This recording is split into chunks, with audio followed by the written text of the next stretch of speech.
Hello, everyone. This is criminal profiler Pat Brown, and Crazy Plane Lady has come out, admitted who she is, and her name is Tiffany Gomas, and she did this apology to the public and she says, "Yes, I'm that crazy plane lady, and I'm sorry for what I did. I take total responsibility for it. I'm being accountable."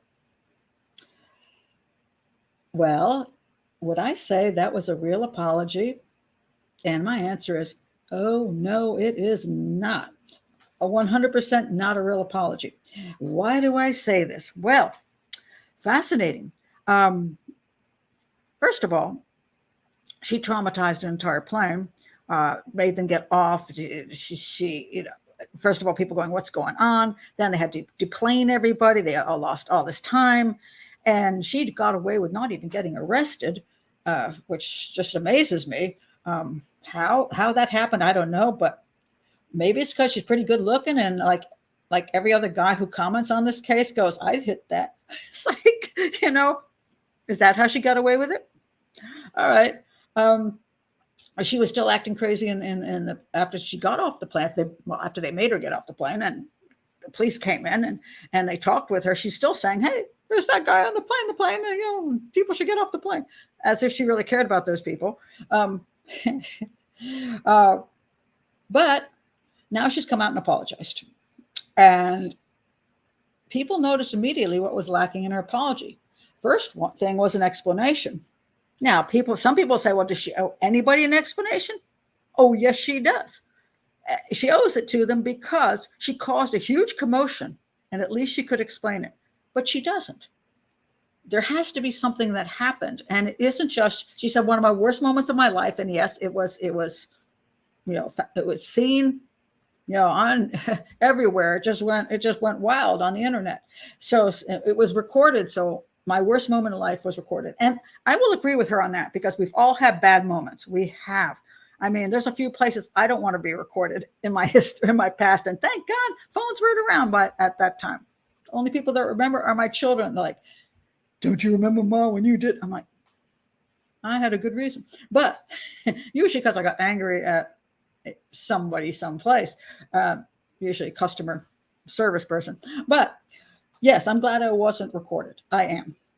But she's in a day and age when she knows darn well if she does something like that on a plane, she's going to be recorded and maybe go on a no-fly list, which maybe she should be on.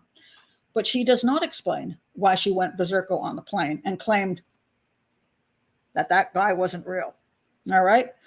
Very strange comments that she made. So there's only two possibilities. One is she took something that gave her a psychotic break, or she has some serious psychiatric problem that caused a psychotic break. Later on, the police said they thought she was like maybe had drinking. I'm going to say, I don't care how much alcohol you drink, you don't act like that. That's she acted totally in control of her body. That's not what alcohol does to you. That's what alcohol doesn't cause a psychotic break. So she either had like some major issue, she's like schizophrenia, um, or something, or she took something and maybe it conflicted with something else she took. But interesting enough, she doesn't explain that, which I find rather odd. In other words, she doesn't want people to talk about what the cause was. And so some people are thinking maybe there was no cause. Maybe she did this purely for attention, that she wanted to be videotaped, that she wanted this crazy attention on her. Is it possible? Well, I think she's a good actress if she did this just for that, and that she took the risk of getting on a no-fly list. I would think that's pretty extreme. But one of the things that's fascinating about this entire apology is, first of all, she's beautifully made up for it and nicely dressed and all that. So she loves to look good. So I don't know if it looks like a professional job to me on her makeup.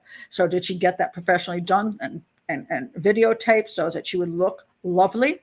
And we know that she lives in this very expensive home, and she was carrying with her a purse that wasn't bought at Walmart, So she's got money, or at least a reasonable amount of it. And she is apparently she's supposedly a marketing executive, so she supposedly has a decent job, although that could be garbage. Who knows? I mean, I don't know all the details of her financial situation, but she does like to present herself well. And she has done so in this video. But what was the purpose of the video? Yes, she claimed responsibility. She said she was sorry, but she did not actually apologize for it. She apologized to the children that because she used bad language, but she didn't say, "Hey, you know, I messed up your whole trip," to all those people that forced out the plane. She didn't say I probably should have been arrested. She didn't say why this all happened. So it was a very carefully crafted apology. And this is where she now becomes the victim. And this is where I'm going to say the big clue is.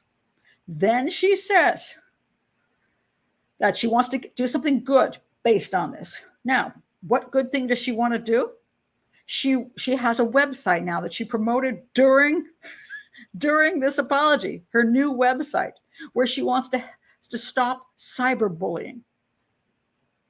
So now she's the victim of cyberbullying. You see how this goes? So now all the attention, people go to her website. I don't know how much money she's going to make off of this deal, but she's now jumped from causing this, making people victims. She victimized the entire plane, and now she's the victim of cyberbullying because of what happened on the internet after she became the crazy plane lady.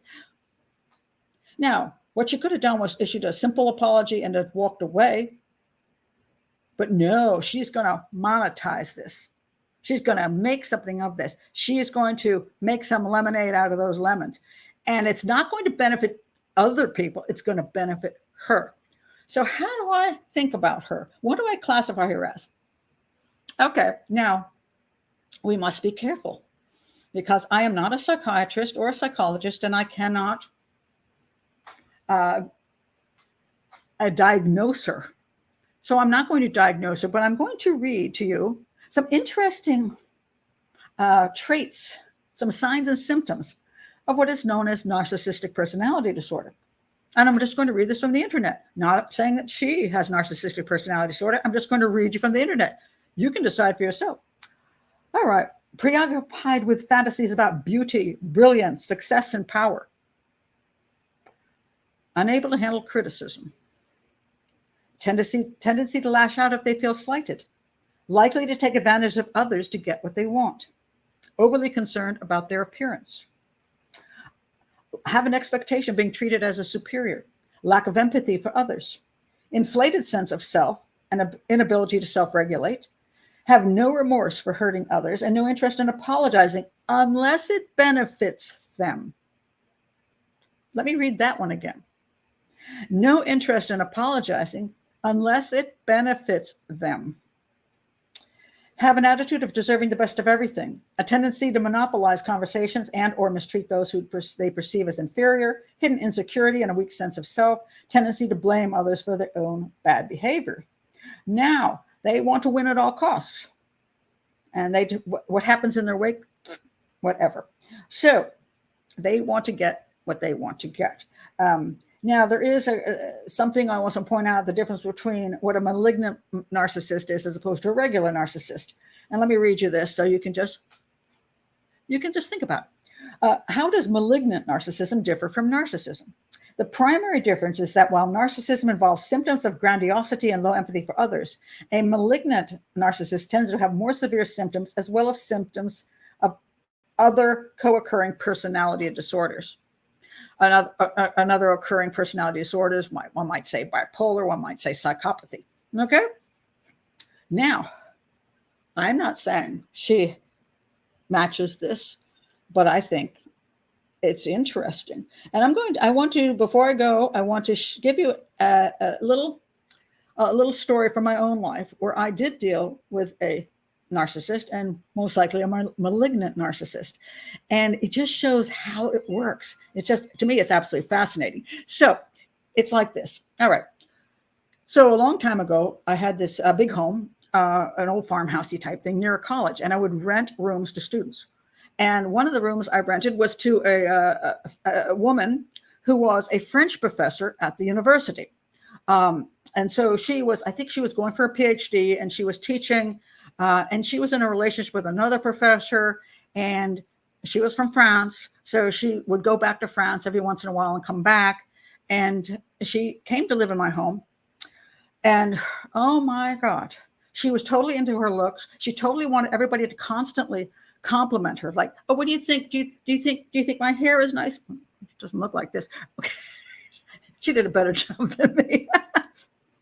You don't have to say, oh, but Pat, your hair looks nice.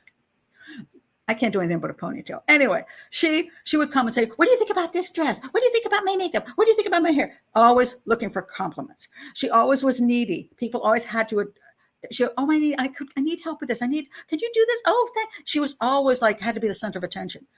She was also a little bit of a thief. And so that was a problem there. And I had to speak to her about it. And then she did apologize, but in one of those ways where it's like, oh, how can you blame me? I didn't know I was doing wrong. Okay. So here's where the crux of it all came to. I was going out of town. Now, what had happened was, first of all, she wanted to put a garden in my yard, a little small round garden, and she wanted to just put pretty flowers. And so she asked my son if it was okay that we could have this little place. I said, yeah, sure. I don't mind a little flower garden in the front yard. So my son went and found these nice rocks, and he made a nice circle with the rocks, and he dug up the dirt for her. And then she planted these pretty little flowers. And when she went back to France, she said, Pat, can you just remember to water the little garden? I'm like, sure. So I watered the little garden, and the garden flourished and looked very pretty. Well, one day I was going out of town, and she had this love of this cat of mine, had this very, very cute cat. And she really was into that cat. And when I left town, I said this to her. She's like, oh, she's holding a little kitty. I said, look, if anything, his name was Rooksy. I said, hey, if there's ever a problem with Rooksy, because she was always into, oh, I hope he's okay. Does he need to go to the vet? I'm like, look, if there's ever a problem with Rooksy, here's what you do. First, you can call me, because I always answer like 24 hours a day because I was doing so much media work. I never didn't answer my phone. Just call me and say, hey, I'm having this problem with Rooksy. I said, if for whatever reason you can't get hold of me, you call my daughter right away. She will come right over and take care of the problem. Do not take him to a vet without my permission or my daughter. Just don't do that. So anyway, I go away. I come back, and my cat has a bandage around his little paw. And I said, what's going on? She goes, well, he got hurt. He got in a fight with some animal, and I had to take him to the vet. And I'm like, why didn't you call me? Oh, I was so worried. I didn't know what to do. So I went next door and I talked to the lady. Still didn't call me. Didn't call my daughter. She took the cat to the vet, $300 bill. And I was supposed to pay it. And I remember at that time, I said, look, I told you to call me first. And you didn't. I am going to go ahead and pay the bill, but I really asked you not to do that. And oddly enough, where I'd gone to some, I think it was a Caribbean island. So I brought her actually back a little present, and I gave it to her. Because I did not bow down to her and praise her for saving my little kitty cat's life, she went on the warpath against me. I'm like, I paid this bill and I gave her a present, and still it wasn't enough. She told the other renters, the new renters moving in, that it was a horrible landlady, that the house was a disaster, that they shouldn't move in. She called animal control and had them come out to try to take my animals away from me. She called the town and told them I had a dangerous home. I should have the house shut down. And I'm like, wow, that woman's like wacky, that woman is totally wacky. And then she left. And so time went on, and I left town again for like a few weeks. I came back, and I'm in my kitchen. I get myself coffee. I go out on my front porch. I sit down, and I go look over at the garden. And this is what I saw. Yeah, nothing. The garden was gone. The rocks were gone. The plants were gone. The woman came back. She stole my garden. Well, she considered it her garden. She stole the garden. And I just laughed so hard. I couldn't believe it. I'm like, wow, what a malignant narcissist that woman is. She had to go after me in every way possible simply because I didn't praise her for taking the cat to the vet. This is the crazy stuff they will do. When I hurt her little feelings, she went after me with everything she had, took away my renters. The county came out to check on my animals to see if I was abusing them. The town came out and said, what the heck is this woman talking about? So my house remained, my animals were not taken away, but there's a whole long story on that. But she, crazy. But then she stole the garden. I mean, who does that? Who does that? I'm going to say certain people, because they have certain problems. So, Tiffany Gomas, I think your apology is not real any more than the guy on the plane.